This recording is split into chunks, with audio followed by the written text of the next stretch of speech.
Encantadia ako. Hindi ko to alam.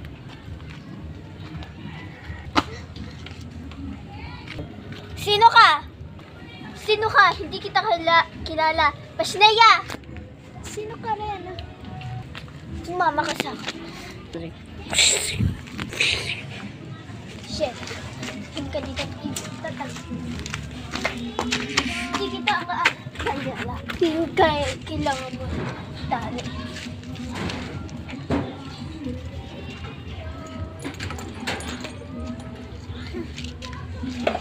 Tatawagin ko ang aking alam. Pasneya. Ay, Sheda. Natakid nila ako. Sino kaya sila?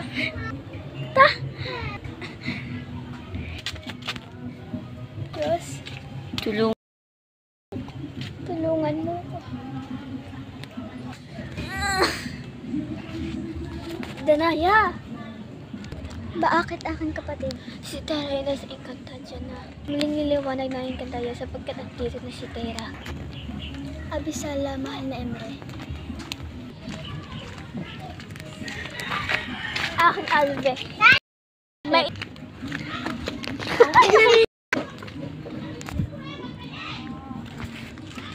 Aking Alve. Bakit? Binabihan ako at hindi ko siya kilala. Sino? Siya'y napadpad sa Encantadia mula siya sa mundo ng mga tao. Paano? Paano? Di ba nakasara yung lagusa? Hala, oo nga no. Paano nangyari iyon? Pagkat ando ng aking ina, napuntahan natin ng lagusa. Uy,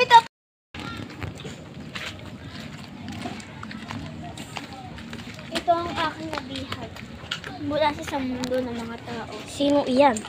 Hindi ko siya kilala. Pero halatang may katang-tanging lakas. Mahal. Ashley Perena, tulungan mo. Paano alam mo ang pangalan ng aking ina?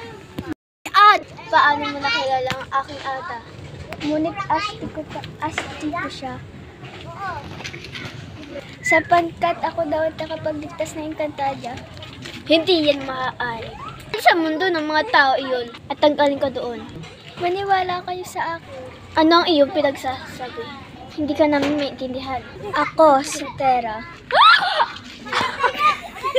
Ako si Tera. Ano? Akin Alve, ikaw ba yan?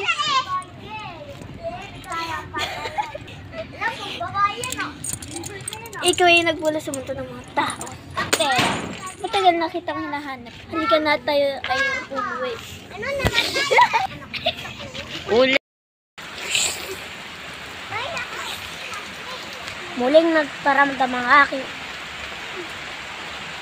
Oo nga, Adamo. Ito na nagparamdam. Sinong ina? Adamo. Siya si Ashley Elena. Ang ada ni Adamo. Ginawa siyang kristal ni Mitena, kaya siya wala. Pati ang iyong ina ay nasa kristal. Sheda, ayun din ang sabi sa akin ng aking ada. Dorin si Mitena. Kailangan ko na kay Dorin si Mitena. Okay.